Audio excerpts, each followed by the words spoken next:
don't know that for sure. Welcome in, episode 81 of Vertical Pursuit. You always have the best bowl of chocolates out there. I just raid when I come through here and grab all your stuff. That's why my wife puts them out. Bern puts out the best. What does she have out there right now? I don't know. They're those little Ghirardelli square things with the bark. Oh, yeah. The little, they're probably left over from Christmas or something. Oh, yeah. She's got the Ghirardellis, and then what else does she have out there that we're big fans of? But, yeah, she likes to put her chocolates out. I'm a big fan of that. Speaking of big fan, there's a new barbecue sauce. Ooh. That Nick Livingston made, and I'm going to try it tonight on some ribs. There we go.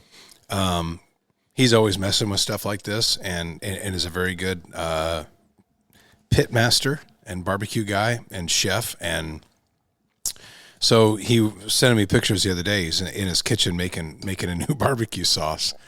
And he brought me a bottle. We had to shoot a TV commercial for an RV company we're doing. And he brought a bottle in. And so last night I had some. What did I have last night? Oh, I made some elk and some chicken tacos. And I put some of this barbecue sauce in there, and it's like everybody to each his own. Okay, I like a little spicy. Oh yeah, and I like a little tang. Oh, absolutely. And black pepper. Oh yeah. And so he made one that's kind of. I don't like the big sugary, sticky barbecue sauces. Yeah. I like a little runnier, black pepper, and a little bit of like vinegary taste. Yeah. Which I guess would that be considered? Is that Carolina style? Carolina style with mustard. Yeah, that's the Carolina. I know they all have terms, but I think that's more of a Carolina style. But I am going to try that, and then he mentioned you. He said, "Give a bottle of this to Pastor Mike." So we will try. Oh yeah, heck yeah! And through the brand, our T-shirt brand, the Fence Line West. Yeah. So he's calling this the Fence Line. Oh. He had his label for it and everything. Great idea. It's got a buffalo on it. Fence line, something old, like old school, because it's kind of an older kind of a barbecue sauce, the way they used to do them. Oh. So anyway, I don't know why I brought that up. That's going down tonight. That's going down tonight. Yeah, I've got some ribs going on this afternoon. No, we're going to do a whole podcast. I know. We're going barbecue? We will, so we're not going to do that now. Yeah. But between you and him, I might have a couple ideas. But you guys, I always look to you two, you especially, on barbecue stuff. So this is a teaser. We're gonna do a podcast just on grilling, smoking. Really? Yeah, we got to do that. All right. That'll be fun. And we'll see who we want to get on that podcast. But yeah, I know. I was trying to think. Could grab somebody from the Traeger world. We could grab a guy I've gotten to know a little bit and was emailing with is Benny Kendrick. From Kendrick Barbecue in Utah, and he's gotten huge. He's got like 1 million followers. And then I know Nick knows Matt Pittman of Meat Church, and Matt is out of Waxahachie, Texas, and he has a storefront now. He's had huge success with Meat Church, and if you like rubs and spices, and Matt used to be an IT guy. And started was he really? Yeah, and he started. I don't know his entire story, but he started making rubs, and it's just Meat Church has blown up. Yeah, absolutely. And we use all their stuff. Yeah, it's fantastic. And then another guy, he never gets out here anymore. He's in Florida. It's a guy named Chad Ward, who I've done Traeger shop classes with back because I've been kind of a spokesman for the Grill Center for a long time. So Greg at the Grill Center used to have Chad out. Chad owns a company called Whiskey Bent Barbecue, and it's out of Florida. So Chad does all the cooks for like Kid Rock, and he cooks. So every Friday on the Dan Patrick Show is something they call Meat Friday. So I don't think for every Friday, but for a lot of them, Chad will be there on the Dan Patrick set doing their cooks. He's been on Fox News, awesome. Everything else. So I got to know Chad years ago, and I just was texting with him last week. Oh, because I was sending him a tuber, a cigar case. I'm involved in all this stuff. I love this stuff. But all these things, and maybe this leads into, I actually want to get to at least something that we have pre-prepared, although I kind of like how we just head off in different directions. And I had no idea we were going to talk about barbecue.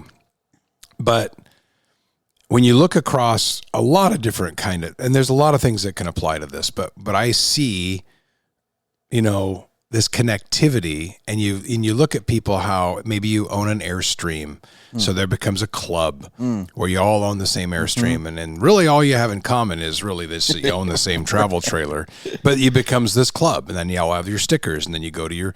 It shows how we as humans are drawn to fellowship. That's it. And to groups and organizations, and we all join things that we want to have commonality with.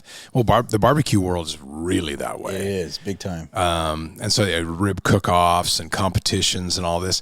Yeah, and the food's good, but it's not about the food. Yeah. It's about the camaraderie. Absolutely. It's about the cohort that you get involved in once you know, and the social media actually is really good for this. You know, I know it's got its warts, but no, it's great for this. Yeah, because you start following these like-minded people, or at least like-minded in terms of a hobby, but then you get to know them, and then all of a sudden you use this to kind of, if you want to put it this way, disciple people. Exactly. Not necessarily. I wish it was not necessarily in all cases for everything good.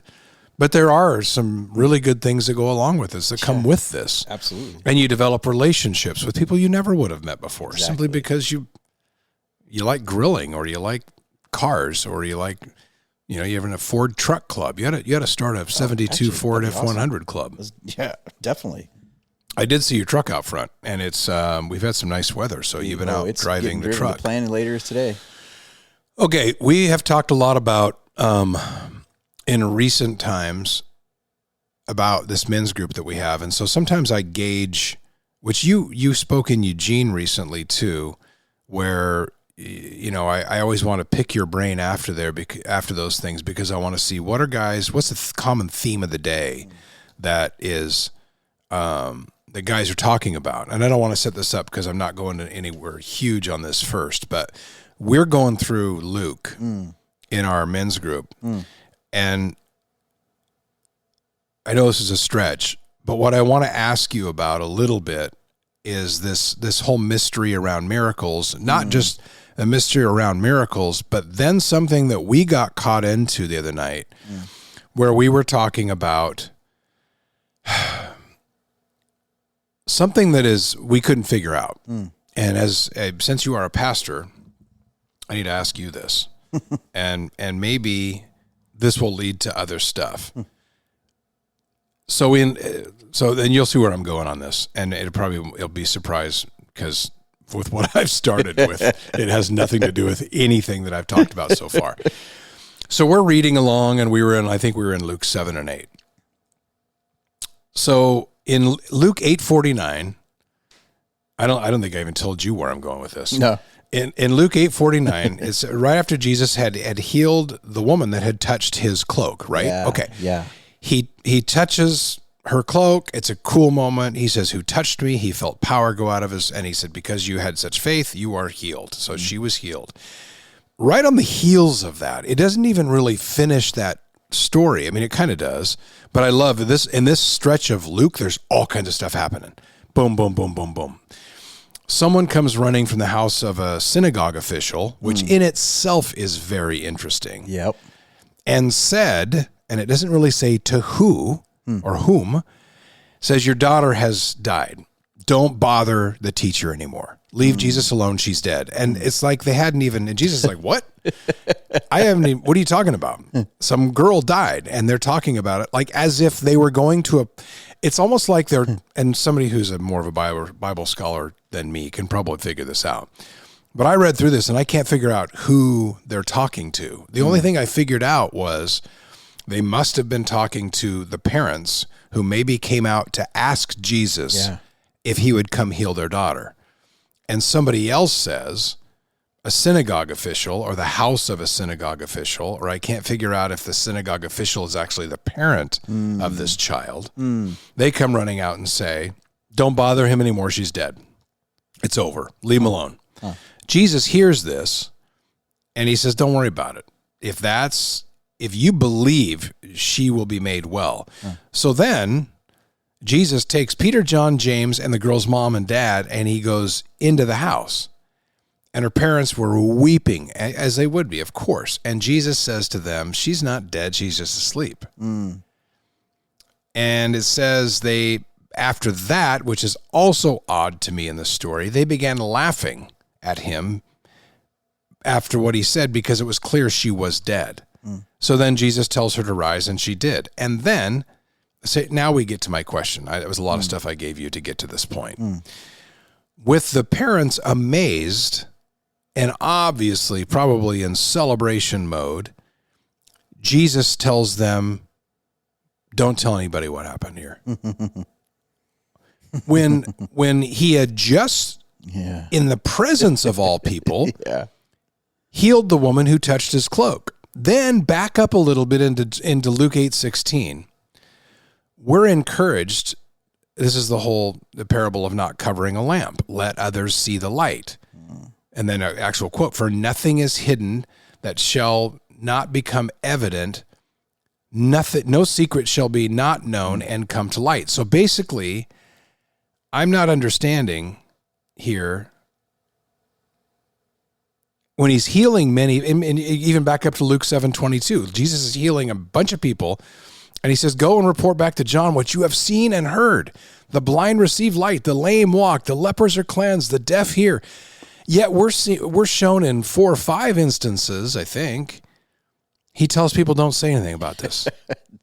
What are we? It's a good question. And this is okay to have these questions. In fact, I think God has given us not only the freedom, but the intellect and the curiosity to be able to ask questions and say, how does this make sense? When in the one hand, and so we can obviously, you know where I'm going with this, it goes to our lives today. So if we go and do something great, and we go and help a homeless guy and get him showered up, and then we want to go tell our friends about it. Not because we want the glory, right, but because we want to inspire others. Absolutely. And say, look how great this was. Why then are at times in the Bible, after an amazing victory, you would think, and a great moment, does he say, don't say anything. Don't talk Keep about it a secret. This. Yeah, don't talk about this. Why? It's a good question. That question is bounced around for scholars for a while. Really? Yeah. I thought it was just me. No. So that's what I'm saying. You're asking great questions, and I love that. And I love that you said. So this is. I'll have a thought on this. I'll tell you what scholars think, and you can decide. And people listening can decide what they want to believe. But before I get to that, so I'm not going to skirt the question. I love how it came up. Here we are, Wednesday night. We're going through the Gospel of Luke. And this is what we wanted. We wanted to create a place where guys could get together. We're reading through the story of Jesus and ask the questions. We got to create spaces for people to ask questions. And I think that oftentimes we think questions and questioning God that's how we pursue him. That's how we get to know him. That's how we get to know the word is this doesn't make sense, or what does this mean, or whatever. It's like an archaeological dig. It's like we're excavating God's word and we're like, what does this mean? It's so fun to do that. So first of all, just love that. I think people should ask questions. I think even doubts are okay. If you have the right place to be able to pursue those doubts, like doubting Thomas, he came to Jesus, and Jesus was like, well, let me show you the evidence. And wow, what a great story. So that was when he revealed himself in the upper room, exactly, to his disciples after he had walked out of the grave. And that's where, most people know this, I guess, but maybe some don't. That's where the term doubting Thomas comes, because Thomas goes, that's not true. And Jesus says, hey, stick your finger in this wound. You see where I'm. Totally. So anyway, that's where that comes from. Yeah. And now doubting Thomas is, believing Thomas. So I don't think doubts are always wrong, to be honest. I think it's where you go and have an outlet for that. So they call it, I think some circles will call it the Messiah mystery around Jesus, because that story of the girl that gets healed, and Jesus is like, shh, don't tell anybody, happens multiple times. And Mark records a time with a leper. And I think that gives us the story that Mark talks about the leper, where Jesus also says, don't go tell anyone, gives us a clue of maybe why Jesus from time to time said, don't tell anybody. Because it does seem to go, wait a minute. Yeah. I thought you came to do the miracle so people would. We're trying to make disciples here. Exactly. They could see a miracle and go, oh, he is the Messiah. They come to faith in him. And it's like, and you did miracles to do that. So why would you? That's a great question. So, and it doesn't really explain it. Yeah, no, it just moves on. Like, oh, okay, I guess we're not saying anything. No text. Don't social media post this thing. I think a clue is something that was explained in the Gospel of Mark around Jesus healing a leper. Here's what happens. And you have to understand, a lot of this is cultural. So once we understand culture, that can clue us into a lot of things. So culturally, if you were a leper, you were an outcast. And you were, well, for good reasons. They didn't have, I mean, you were quarantined basically, and there was leper villages and leper communities and leper colonies. And you basically, like, you were considered dangerous because if you were around, you exposed other people. And it was a pretty gnarly, I mean, leprosy, people don't know this, it still exists today. Really? I've seen pictures of people in India that have leprosy. It's pretty gnarly. So leprosy still exists today.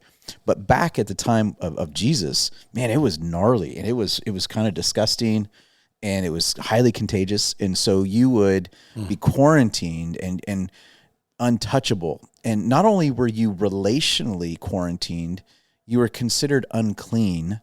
And so the way that this worked in the Jewish community was you would have to go to a rabbi or a Jewish official, a priest at times, and have to be considered clean in order to go re-emerge back into community life. So does that mean they're blaming you for it, saying it's something in your past that you did, or sin brought this on, or and we something? know that there's instances where they would attribute people's hardship, sickness, deformities. Oh, you must have had sin in your life, or your parents. So what did you do? Yeah, exactly. What did you do? Your dad was or your mom was and that was really taken and exaggerated, and a lot of people were not treated well because they didn't do anything wrong. But anyways, it was a stigma that was attached. So what would happen is if you were a leper, and this will help answer our question. So here's the story. Jesus is with a leper. He gets healed. Jesus heals him, and Jesus tells him two things. He says, don't tell anybody, but he did say, go to the priest and get declared clean, because once the priest would say you're clean, you're healed, you're not contagious anymore, they could go back into community life. So you wanted that endorsement to be seen as, now, okay, I can reemerge. So Jesus tells the leper, don't tell anybody on the road. Keep it a secret, is what it seems like. Well, guess what happened? This guy does the opposite. He tells everybody. And then this is where Mark gives us a clue of maybe why Jesus from time to time said, try to keep it quiet. So the leper, instead of keeping it quiet, he tells everybody. And then it says after that, and from this moment, because he told everybody, Jesus was no longer able to sleep inside the village. He had to sleep out in the wilderness. Mm-hmm. And it says, and he has no place to lay his head. It's kind of this, he's homeless. Jesus had to live out in the wilderness because he had to start wearing a COVID mask. Exactly.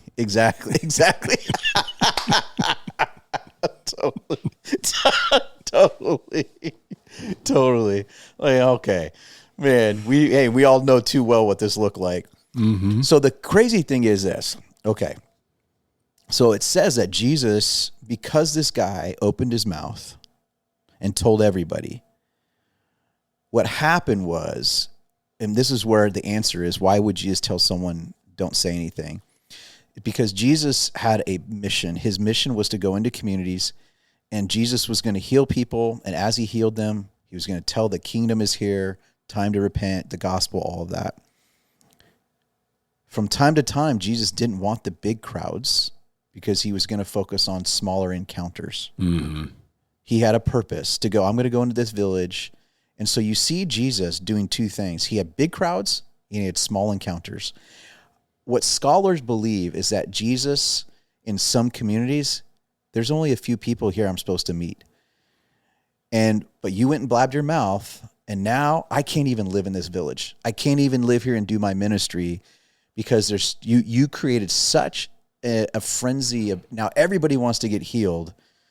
And Jesus is like, I can't even live here. I got to go live outside the community. And so in a way, it interrupted his mission. You know, you're hitting this right on the mark, because I looked this up today. I looked for some other opinion on it, worldly opinion. And one of them said, Jesus often tells people not to talk about miracles he performs because he wants the focus to be on his message and teaching, not the spectacle of the miracle itself. Right. Yep. He fears that too much publicity could distract from his mission, potentially causing crowds to follow him for the wrong reasons and hinder his ability to spread the message effectively. That's it. Boom. His message was greater than the miracles. Right. And so in a weird sort of way, especially in that stretch where all that stuff was happening. Exactly. She touched his cloak. The people ran out of the house. He's going, this is getting out of hand, man. Could you imagine a woman who was, again, she was also considered unclean. Yeah. And she just touches his cloak. If word got out, all you got to do is touch him. The mobs. I mean, I would. Yeah. I'd be jumping on him. He's walking down the street. Well, they did. They started lowering I'm going to jump out and roofs just touch him. And like, yeah, they did. And so he's like, this is getting crazy. Yes. Yes. And so in a way, making his ministry all about the miracles could distract from his message. Yeah, it was like Siegfried and Roy all of a sudden. and he's like, you're missing the point. Right. Which is maybe one of the reasons why. The other one that I've heard is that he feared that too much attention, the Jews had shut him down before he wanted him to. That's true. Is that the other one? Some scholars would say that, well, okay, so before he really got started. It is. So let's touch on that. So when Jesus came to be the Messiah, we see him for what he was now, but at that time, the Jews thought that when the Messiah comes, he's going to overthrow Rome. And so if word got out that Jesus was the Messiah and he was building his momentum, then actually they would go, because Herod thought, he was threatened by Jesus. Sure. That's why the Bible says that Herod and the Pharisees conspired to kill Jesus, because they were worried that he wasn't going to be the political military Messiah they wanted him to be. Especially when he used terms like kingdom. Exactly. And they went, wait, we got our own kingdom. Exactly. He threatened all those man-made systems of power and corruption and showed a different way. He came as a servant. And so Jesus had a plan of ministry, and I think his reasoning for here it needs to be known well, here it needs to be quiet, all fit a plan that he had with intentionality. And I think another reason too is that Jesus wanted to make sure that he was coming to not, Jesus always said, I'm here to fulfill the law. And so there were times he wanted things to be done with the right way. That's why Jesus looked at the leper and said, hey, don't tell anybody. Mm-hmm. Like, hey, keep this quiet. I need you to go to the priest first, because this is how we do this. Jesus was trying to honor the system in place in terms of this is how people get re-entered back into community. And if you go blab your mouth everywhere before you've had a chance for the priest to sign off on it, then that's going to tick off the priests and religious leaders. And I don't need that distraction right now. Right. So Jesus had a game plan, and that's why this guy kind of threw his game plan off, because he went and blabbed. And again, Jesus worked within all of that, but it said he had no place to lay his head. He had to live outside the community, and so it kind of disrupted the game plan that he had. Again, Jesus still worked within it, but those are, I think, a handful of reasons why he would say, don't tell anybody. And you could sense at some points where Jesus got frustrated. Oh, yeah. A couple of his quotes where he said, only an evil, adulterous generation would demand a miraculous sign. Yeah. And then he said later on, unless you people see signs and wonders, you will by no means believe. Yeah. So he's starting to say, hey, there's more here than just a magic show. Exactly. You know what I mean? Absolutely. And that's why. And because you could sense how people now, and especially back then, what's next? Show me more. What's your next trick? Exactly. And he's like, no. Yep. So I get that. I get that part. I understand that, where maybe I didn't before. That's a good. I'm gonna bring that to all the guys we were kicking this around on Wednesday night, because we just didn't understand. But see, the whole point why I love this is it came out of a group of guys sitting around their Bibles, reading together, asking together. And like you just said, I did some research. I looked some things up, and now I'm going to go back and share it with the guys. So now we're in a shared learning space. That's what makes studying the Bible fun. It's not just reading it by yourself, which is great, but doing it with others and reading with others, asking with others, studying some things, coming back, rehashing it out. That's how we grow mature in our understanding of the scriptures. Well, and this one was an easy one because in that stretch of Luke, and I was talking about that in Luke 8, all this happens right in the same, you just turn the page. Yeah. And you know, it's not like we're not going back and hyperlinking different books of the Bible. We read it. We read it, and then we turn the page and go, well, wait a minute. Why? Yeah. Why this time celebrate it? Why reveal yourself? You know, The Chosen has a great scene of the woman at the well, and she all of a sudden, once she realizes who she's talking to and that he chose her to be the first that he revealed himself as the Messiah to, she takes off. And this is in the movie. This is not in the Bible necessarily, although it's implied. She says, I'm going to go tell everybody. And he says, I was counting on it. Yes. So at that moment, and that popped into my head when I then, and he didn't, I guess the miracle he performed in front of her is he read her past. And then she needed that to believe that he was the Messiah. So, and again, that was one of the first ones, so maybe that was a difference then. But you do start to see, and I love the idea, as I mentioned a moment ago, because we know that he was fully God and fully man. And I love at the times, like the quotes I gave you a minute ago about the miracles, when he gets a little ticked off. Yeah. And there's that human side of him that he's like, hey, knock it off, you know, calm down. I'm not showing you this today. Stop. Whereas, you know, sometimes you think as the Son of God that that wouldn't be the case. But I think we can relate to him better seeing those kinds of things. I agree. Well, and I think you said it really well too, is we can turn Jesus into a spectacle. Yeah. And I think it happens even today. And I believe in signs and wonders. I'm going to talk a little bit about it tomorrow at church. So I'm all for signs and wonders.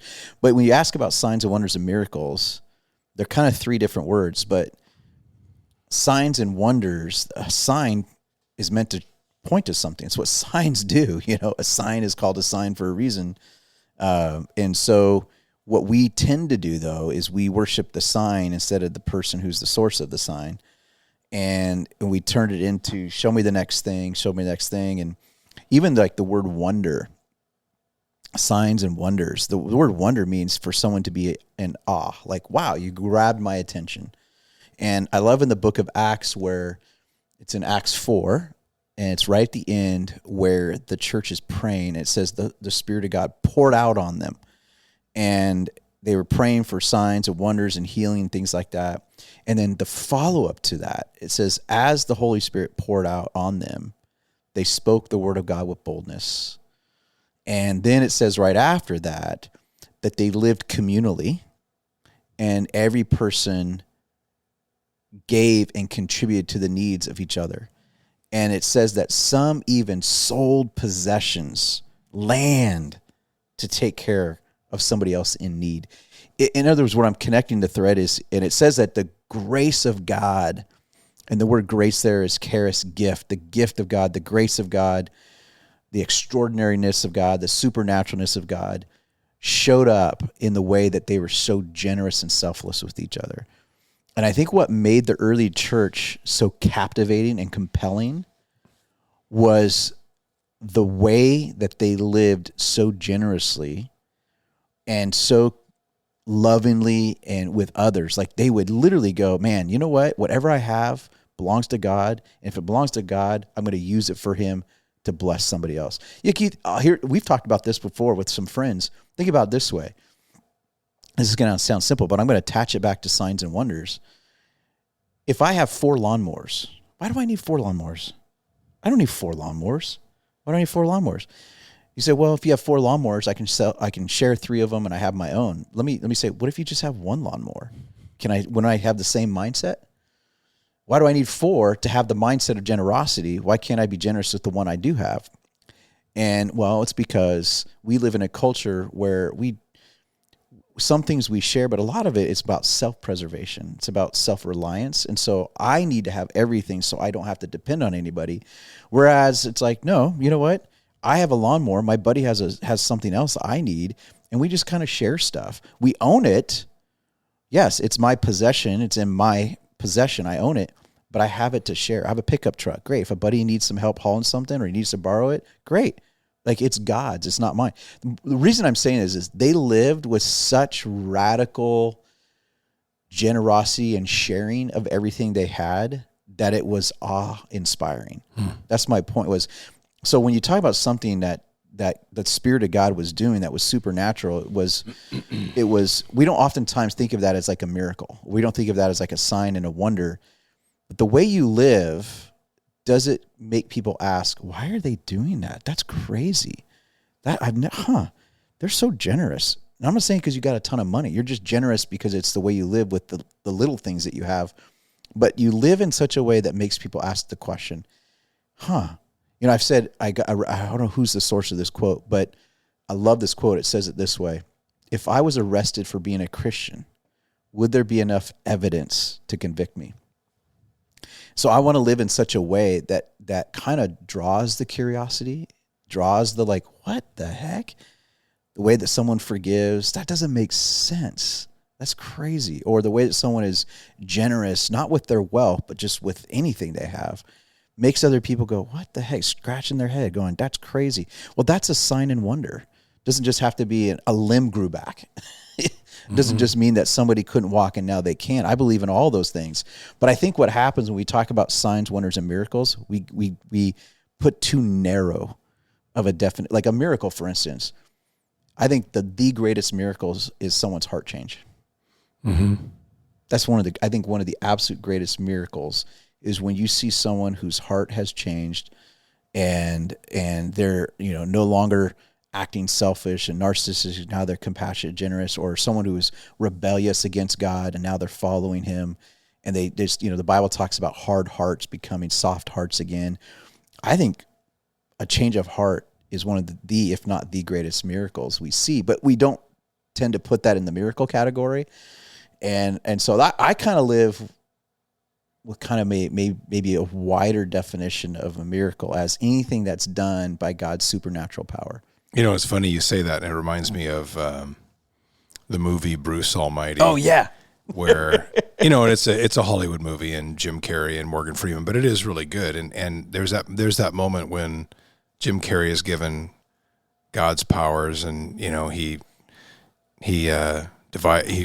separates the soup, and he's screwing around doing all, he's practicing with all this power. And then I remember at one point, Morgan Freeman kind of says to him, that's not a miracle. A miracle is a single mom working 3 jobs and raising kids by herself.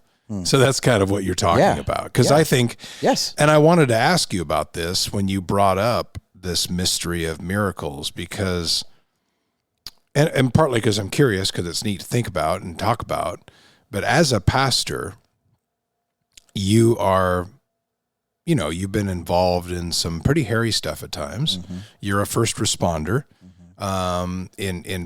in times where maybe we would see miracles or need miracles or miracles would be asked for. Yeah. What have you seen that's kind of knocked you on your butt in terms of miracles? Yeah, that's crazy, because I've seen both sides. Like when Jesus takes the disciples, and this is for us today, it's the same command. He says, I want you to go out, heal the sick, raise the dead, cast out demons. Those are pretty big, miraculous things. Heal the sick, raise the dead. Yeah. And I've heard of people being raised to dead. Like, it's weird. I've traveled the globe. I've been in countries. And I think this is where it gets interesting, because I've traveled to countries where they don't have the medical resources we do. They just don't. And there's a lot of deaths. And I've heard stories. I've met with pastors in communities where they've said, yeah, this person was dead. Not like, well, no, they were still alive. You just couldn't have the technology to know that they were dead. But no, like, we're talking dead for like 2 days, 3 days, not breathing, body temperature, the whole thing. And then, bam, they prayed, and people fasted and prayed, and then they came back to life. I've heard those stories firsthand of people. And they oftentimes happen in countries where they don't have the medical resources. But at the same time, it's not just that. It's also, those countries tend to be very superstitious, so if they're not believing in Jesus, they're believing in some weird shaman, demon to do healing. And so they have a built-in capacity for faith to believe in supernatural healings, and it's more normal and natural for them. That's why you see sometimes in those countries those kind of crazy extreme examples of, like, again. But you know what I do, and this is I don't think I've ever told anybody this, but I have walked into, as a pastor, I've walked into hospitals and homes where I've gotten calls to go, hey, somebody just passed away. So I've been, this last year, someone passed away in our neighborhood. I got the call from the wife. She said, hey, can you come over? He was on hospice because of a brain tumor, and he was not doing well. She told me, hey, he's probably going to pass this week. And so I got a call on a Saturday morning. She said, can you come? He just passed away at their house. He the plan was for him to pass away at home. So I walk in and I'm standing over a man's body that within minutes just took his last breath. On my way to that house, I prayed, Lord, if you want him to be raised, I will do that. I don't do it. Like, I'm not, It's not me. What I'm saying is I will be a vessel that you want to use to, because by saying I will do that, what I was saying, God, I'll look stupid for you, because you walk into a room and you start, hey, in the name of Jesus, get up and walk. Okay. Does it have to be done like that? Is that something that's supposed to happen? Because that could be really damaging to the family right now. If that's what, I mean, there's a lot of those reasons like why we shouldn't do it, right? All this stuff all goes through my head. At the same time, I'm like, but Lord, if that's what you want to do, I'm willing to go out on that faith limb with you and do that. And I've done that a few times with people who passed away. Like, Lord, okay. And so I have even at times prayed for people come back to life when they've been dead. Wow. I have stood over bodies and said, in the name of Jesus, get up. And in the appropriate right way. Yeah. But my point is, I want to live with such crazy faith that God can. He doesn't always will. I think the other side of the whole thing is, Jesus, people forget this part of it too, because I think you have to, before we do miracles, I think we have to listen too, because the Bible says with Jesus that he only did the miracles. He only did what the Father showed him and told him to do. And so Jesus was more, the success of his miracle ministry, if you will, was more connected to him listening to the Father, and the Father saying, this is what I want you to do in this situation. Because we also know that God doesn't want everybody healed right now. I mean, imagine, let me just put this out there. Imagine if nobody died. So people have to die. Like, could you imagine if the world was still full of billions of people that never died, that were immortal? Like, that's not the plan right now. So people have to die. And oftentimes people are going to die because of disease, sickness, or health issues. So the point I say that is, as much as he's given us the command, heal the sick, raise the dead, cast out demons, that's to show our purpose, but we have to do it in pace and in listening to who and how he wants to do it. And so I think that helps us understand that not everybody's going to be healed right now. This is the mystery of miracles. There's going to come a time in the future, a future heaven, a future earth, where there's no more sickness, no more death. We're just not there now. So that's why we see things in part. You see healing in part. Some people are going to be healed today. I've seen crazy. I was just going to ask you what you've seen. Oh, I've seen it from healing. Oh, I've had people come forward. I've had people come forward, or we go into the prayer room and say, "Hey, so and so's got cancer.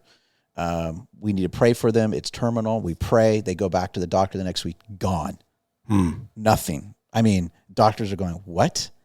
I've seen it. I firsthand. I've seen it. I've prayed with people. I've seen that. Portland Trailblazers, one of my first years being a chaplain, one of the guys had a knee injury, and it was he was going to need surgery, and he didn't come to chapel. And this was crazy. In fact, I didn't even think about this. So this was probably third or fourth year into working with the Blazers. And again, I've prayed with so many athletes that still had to have surgery. So that's why this is a mystery. I know. But so this player who didn't go to chapel gets done.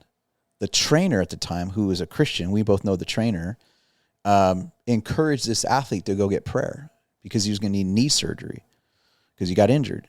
comes into, right when chapel was done, comes into the locker and says, hey, would you pray? I was told maybe you could pray for my knee. I prayed for his knee, that God would heal his knee. Didn't think anything of it. Didn't see anything immediate. About 2 weeks later, an article gets written. The reporters do a story on him. And in there, he talks about not needing knee surgery, and he attributed it to prayer. Wow. So I was like, oh, okay. Like I said, I've seen it firsthand. And I've seen times where I've prayed with people, not just me. I mean, when I say I've prayed with people, oftentimes it's groups of us praying for people. So I've been in groups where we've prayed with people, we've seen them healed, and then we've seen people not healed. We've seen people not get cured of cancer and they die. And that's what makes it really hard, is the mystery of miracles. You know God can. You know that he tells us to believe it can, and to be a vessel if he wants to do that, so that we are willing to sometimes even look foolish to pray into that with that kind of hope and faith. And then you even read the Bible that there's the gift of healing, that some people actually somehow are endowed by God with an ability that just seems like when they pray, the statistics and scoreboard for them seems to be higher. Do you know people like that? Yeah, I've not met very many, to be honest with you, but I have met some who do have a high consistency of like, wow, you know, not 100%, but it might be like 60, 70% of people they pray for get healed. Get them on speed dial, huh? Exactly. Bat phone. Oh, yeah, like, hey. 100%. Oh, I've done that. I've Calling the people cavalry. like that. Oh, yeah. And so, again, you come personal, like my wife, Bern. We were just talking this morning before we were even broadcasting about with her health issues, and it seems like there's some things that aren't getting better, and super frustrating. And we were just hanging out as a family yesterday, and she was just talking about how this really sucks. This is not the quality of life we want, and how, and she's been sick for 20 some years. You know, we've been married 30 years, and most of our marriage is her not feeling well, and it sucks. Yeah. And we've gone to churches where they're like, everybody gets healed there. You know, I'm saying that exaggerate, but a lot of people get healed there. We've done the pilgrimages. We've seen the people who've prayed for people and they get healed. We've done the anointing oils. We've done all of it. Not healed. And yet we still pray every day and keep praying for healing. And so that's why it's this mystery. And so then what happens with the mystery, we fill in the gaps. And this is where I actually think this is where it gets hard, because I can tell you the reason there's a mystery is that there's the kingdom of God today, but there's also what we call the not yet. It's the now, not yet. So his kingdom is today. His kingdom comes with healing power, signs, wonders, miracles, all of that today. And also it's done in part. It's done in part. It's not 100%. And so there will be a future kingdom when Jesus comes back, and all that's great, and everything's perfect the way it's supposed to be, and no more heat, no more sickness, death, and all of that. So we live in this now, not yet language. So we get glimpses of it. We get pieces of it. And so what do we do when we're living with what didn't happen? And we have to be honest and go, it really sucks. Because, you know, Bern, she'll even pray for other people to be healed and watch it happen in their life, but not hers. That's sucky. You know, and it can be, but she's taking that before the Lord, because she's better at this than I am. She's really much stronger than I am in this, because I get angry when I see people who I go, they should be healed, God, come on, this isn't right. And then you see other people healed, which you go, that's awesome, but why not them? And that's that stuff and then where the gap, this is where it gets really dangerous, and I've seen a lot of damage in churches, is when somebody's not healed, they say, oh, you didn't have enough faith. And you and I have a close friend years ago who had a daughter with cancer, and people say, well, you don't have enough faith, that's why she has cancer and she's not healed yet. And I'm like, that might be one of the most damaging things anybody could say. Does faith play into healing? Sure, it does. I'm not saying faith isn't a part of healing. But on the other side, you can't say just because someone's not healed, they don't have enough faith, because that will ruin someone's soul in a second, because then they're going, oh, well, what is enough faith? And is there something wrong with me? Or oftentimes people will say, well, they're not healed because there's sin in their life. Now, yes and no. Again, it's one of those things where sometimes somebody does have sin, and sin that is causing the lack of health. And so part of healing is them confessing sin, working through the sin, and God restoring that area of sinfulness in their life, that then you do see physical healing. But you can't say that everybody who isn't healed has some sin. So these are those mystery pieces where we have to be really gentle and careful as pastors to not say, I was with someone the other day, we were praying for someone, and someone prayed out, is there any sin in your life? And I was like, well, okay, let's not pray that prayer. That's implying, and then other people are listening. And so is it true, though, that sometimes sin can? Yes. Is it true sometimes that faith plays a part? And yes, but you can't label someone, you don't have enough faith, you got sin in your life, that's why this is happening. You gotta be the whole faith, healing, miracle stuff, you got to be real gentle with people. That's the key. Believe it. We believe in his healing and miracles. We should have the faith that God could do anything with him. All things are possible. Every time I pray for someone, I don't pray, I hope they get healed. I pray for their healing. I'm not going to pray a half-hearted prayer. I'm praying for healing. I am praying God's will be done. But healing can also happen in a variety of different ways. So those are just some tensions with the mystery of miracles and healing. Yeah, I've mentioned it before on the podcast, but there's that great scene in The Chosen when Jesus is talking to little James, and little James is crippled and has a cane, and he's saying to Jesus, "You've given me the powers to heal. You've sent us out to make disciples, and yet you have not healed me." And Jesus says, "I true." He said, "Do you want to be healed?" Yeah. He thinks at that moment he's going to be healed. He says, "Yeah, it's true. I could heal you, but if I don't, and you're still out there professing faith in me, think of the stories that'll be told about that." So then I would imagine, and I don't know this, but I think of Bern when I think of that. Yep. And I think, yes, if Jesus were just into marketing and advertising, he would take big people up on a public stage and heal them. Yeah. And then people would follow and convert and fall on their faces. It would be an easy way to gain a bunch of followers overnight. Yeah. But I don't know if that's what it's all about. I love that you said that, because the story that comes to, like, thinking of Bern and thinking of Paul, who prayed for God to take what was called this thorn in the flesh. Yeah, we don't really know what that was, do we? No, and there's some speculation on that. Some people think it was a demonic spirit that was tormenting him.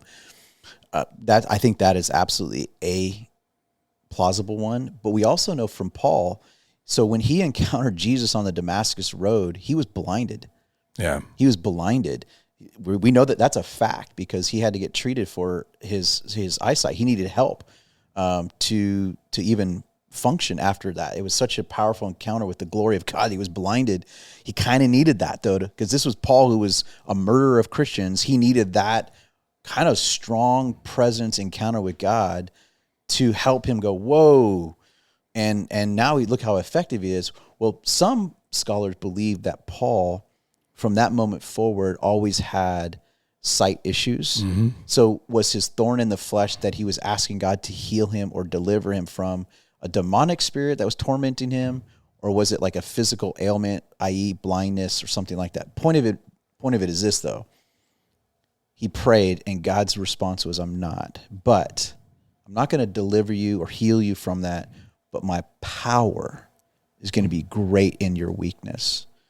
And so this is what I tell people is, your testimony can go one of two ways when it comes to your sickness or what you're asking healing for. It can go one of two ways that Jesus will get glory. He'll either get glory in delivering you from, or he'll give you the glory of delivering you through. You'll either be totally free, and what a great story to tell, or you're the person that tells the other story, that he didn't take my healing away, but I am here today to tell you his power gets me up every morning. His power gets me through every day. And I think, this is personally me, this is why I almost wonder if some people who aren't, this is just me speaking, this is my speculation. Why does God not heal some people? Because maybe they're the ones that he can trust to not heal. Exactly. And I think that was the message to little James. Yeah. And no, you're right. And I prayed that to a friend of mine who was going through a bunch of stuff, and I made the comment to him about how honoring it must be that the Lord would think enough of him to lay these circumstances at his feet. And he looked at me like, what? And that's kind of what I meant, He can trust you with this. That's it. He can trust that you can handle this. And I think about that. Okay, we're talking about healing. Well, I've thought about that, even like with success in business. And I've had things I've prayed about that would happen. And then part of me sits back and goes, if he just handed me that prayer or that granted me that wish, like he's a genie, would then my dependence on him stay the same? Right. Or would I float? Right. Or would I think I'm kind of complete now. I guess I don't need him as much, or I don't need to be waking up and doing devotionals and spending time in prayer because maybe I'm not as hungry. So maybe this is actually part of the story, and maybe I should just trust the fact as we talk about all the time. We were joking about life verses, and the one that you hit with a few weeks ago, I went, well, that's it. And I've never really been somebody who said, I have a life verse. For me, it's 8 words. It's Psalm 46:10. Be still and know that I'm God. So in those moments where you're frustrated, and I'm like this, like, gosh, man, I'm doing everything. Answer, and we're not talking about sickness and health here in this particular case. Yeah. But I just get that, be still, dude.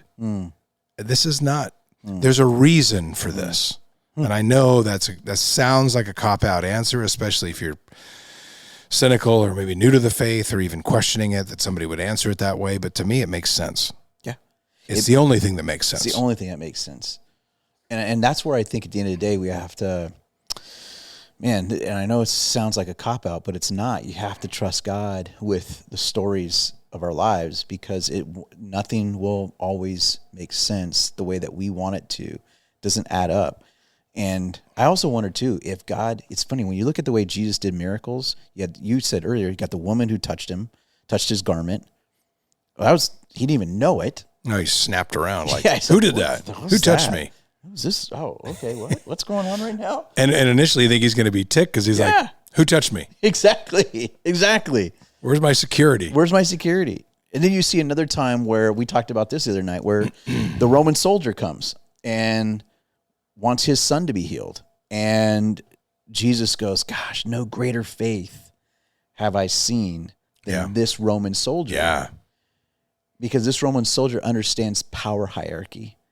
And the Roman soldier goes, listen, I know if I make a command and the order's given, it has to be. And that was his way of saying, well, you're God in the flesh. You can give the order just like I give orders and it will happen. And Jesus didn't even come close to the kid and he's healed. And then there's another time when Jesus spits in the soil, makes mud, wipes it over a guy's eyes, and he's healed.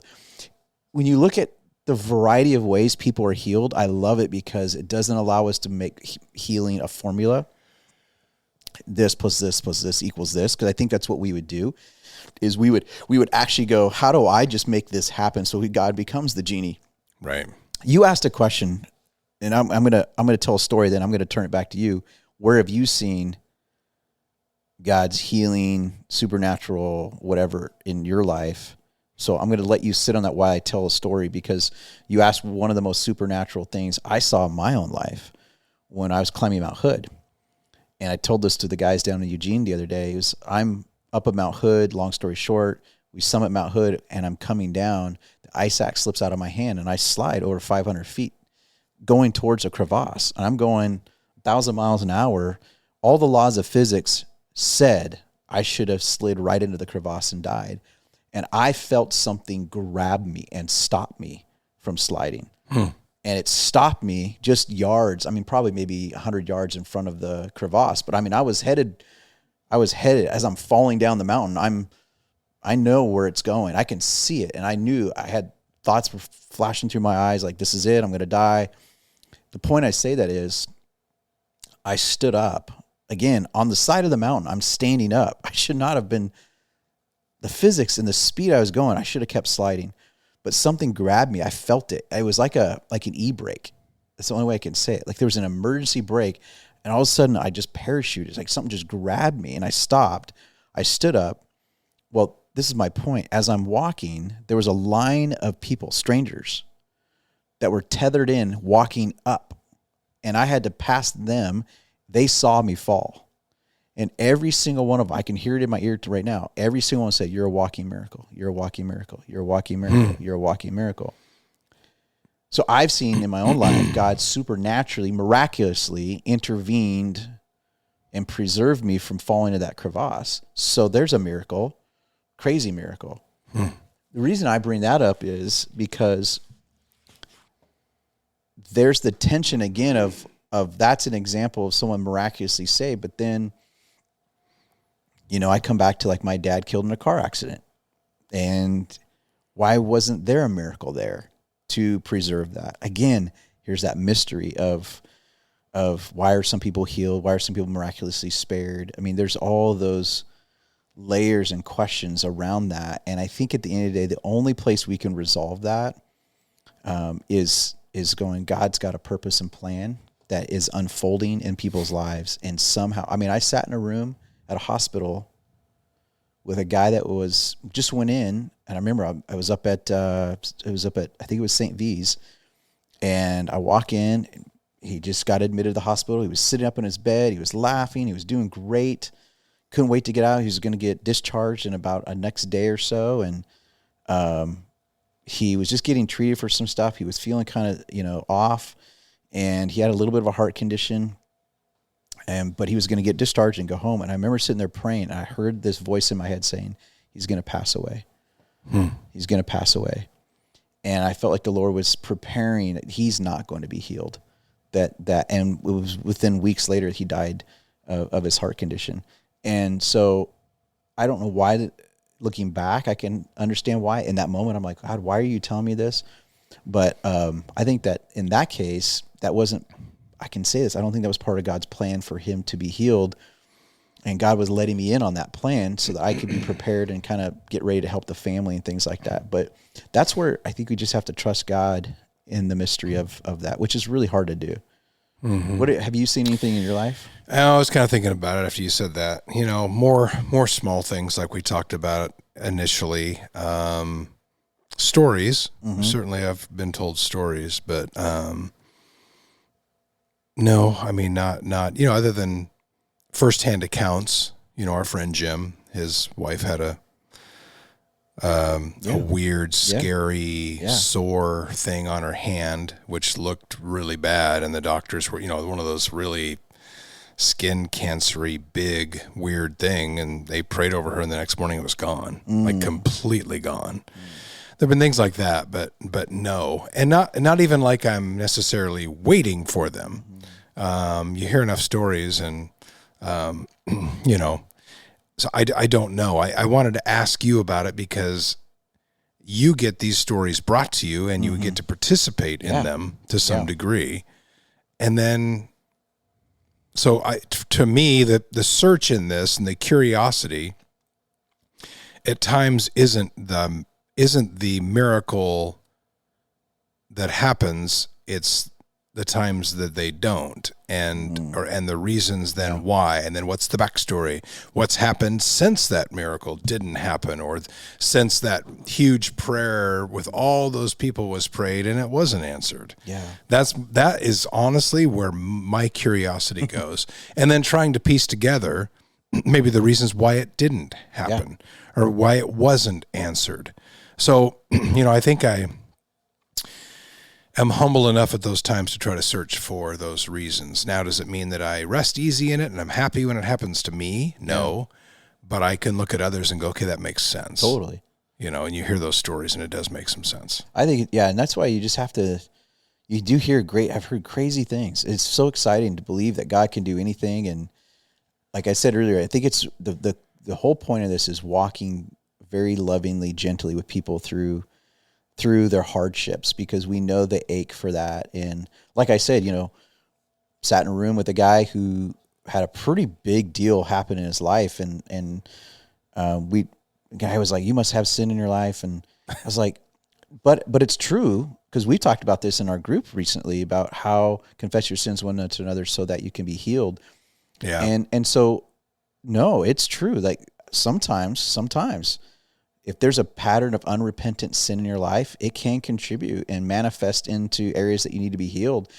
And so that's a truth. Just like, does it take faith to heal? Yes. So when someone doesn't have a healing, do you look at them and say, well, you don't have enough faith? That's why, yes, those are dynamics, but you have to be really just gentle and careful and not assume those things. But at the same time, it's worth asking God, help me have faith for healing. God, is there sin in my life?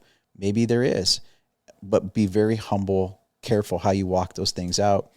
And know that at the end of the day, maybe the greatest miracle is that God is not delivering you from something, but he will deliver you through it. Mm-hmm. And that's a demonstration of his miraculous power, is that you are still up every day, living for him, moving forward. And then it's the long game. And it's the long game. Okay, what happened from there? Let me ask you one question, and this is probably, I don't know, I like to be done in like 5 minutes or so because we try to stay somewhat consistent. So just a couple of minutes on this, if we can. This is a change of subject, but it's on my mind. Matthew 24:14. And this gospel of the kingdom will be preached in the whole world as a testimony to all nations. And then the end will come. Yeah. Okay, so recently Gather 25, big live broadcast. They say, and I'm not sure how accurate all of this is, for the first time, this is the first time, truly, you talk about Matthew 24:14, the gospel will be preached to the entire world live at the same time. Just happened. A lot of people trying to say, okay, this is a major milestone. This is prophecy stuff. Do you take it as that? Ooh, I do, 100%. I absolutely do. I think it's unprecedented what's happening. The Gather 25 has been really cool, as much as I've been able to try to follow it. And what it represents, we are seeing a move of God in our lifetime that I think is I think we're on the precipice of even more that's coming. That's exciting. I think that when I read this is my view again, not Mike Tatlock's view, but the camp I settle in. I didn't come up with this, but when you look at eschatology, the second coming of Jesus, end times, all of that, I think Jesus gave us warning signs, and he also gave us signs of what he would be doing. And so you can look at the breadcrumbs, if you will, that lead to his second coming. And you do see a rise in evil things. You do see a rise in globalism. Globalism is very much a part of that. There's going to be one world government, Antichrist, all of that. Again, this is the camp I hold to, is that you're going to see an increase of evil, and that there's no doubt. And we've done podcasts on that. On the other side, man, you see the signposts of Jesus coming back, the gospel being preached in all the nations like it's never been preached before. With the way that technology is happening right now, Like Starlink? oh my gosh! So you can get in the middle of Africa in a jungle and I've get seen internet? I've seen it with my own eyes. I've been out in the middle of like banana leaf, out in the middle of nowhere, villages in Africa, but because there's like Starlink and satellites, I'm like, holy cow, they have a phone that they're accessing sermons that in their own language. Right. And with AI, and there's a ton of crazy, scary stuff with AI, but I was at an event last year. I was at not an event, it was a mountain retreat with some other ministry leaders, and there were some Bible translators. And they were talking about how with AI now, how fast it can translate a language into an unknown language versus it would have taken years for a human to have to work that. Now it's happening within days. It's just unprecedented. With technology today, the gospel is going to be heard faster and broader than it's ever been. And I do think that was one of the signposts of Jesus saying, watch for this before he comes back. So I think personally we're closer, of course, than we've ever been. That's just chronologically makes sense. But I think it makes sense from a prophetic standpoint. Well, that was not enough time to go into that. So maybe that's a good episode 82. Yeah. We'll get back into that more. But as always, we appreciate you taking some time out and listening to Vertical Pursuit. By the way, the book is still doing very, very well. Yeah. Vintage Masculinity. How can they get that? So best way to get a hold of that is just contact us at the church. We literally have, we're selling almost a case a week and still going out and being used. great. And so, we'd love to hear from you guys. Grace Chapel, you can, Well, download the VP app. Yep. Download the VP app for sure. Okay. Yes. Yeah. That's a great start. So many resources on there. And you can get this podcast on there if you happen to be listening on Spotify or iTunes or whatever. The app or the podcast is on the VP app. And then you can get more information at verticalpursuit.org. That's right. As well. And pick up some snazzy gear. There you like go. You're wearing right now. That's right. And Pastor Tatlock does not profit off that, by the way. It's free of charge. All of this information and love is all free of charge. We love you, and we'll see you next time on Vertical Pursuit.